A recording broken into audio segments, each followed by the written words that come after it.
We had a really interesting panel of 6 presidents, university leaders from 6 very different countries actually, ranging from Palestine to South Africa to Qatar, talking about adversity and how to build resilience both for universities and how universities can actually help build resilience in society too. If you just look at this table, you'll find that we've always had this close proximity, but guess what? Women are better than men.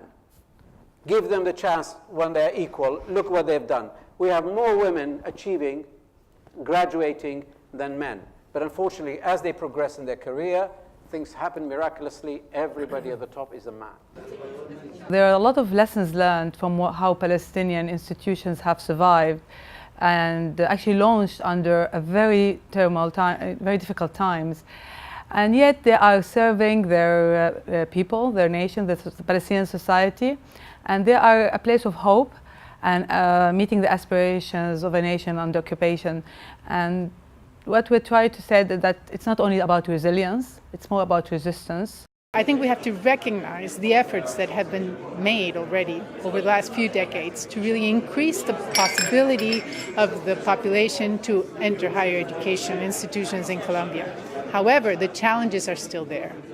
The challenges are there for the lowest income population to actually be able to access, to be really included, but also to succeed once they enter.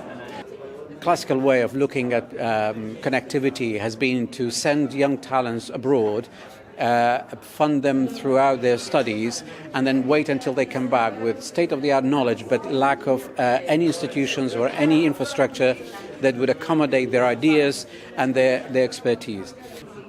Currently, PhD students are, for 3 years, looked after at home. We make sure that 18 months of those 3 years are spent abroad in a center of excellence and a joint supervisor who would be also visiting and counter-visiting, and both involved in the projects that they do, and then in the publication.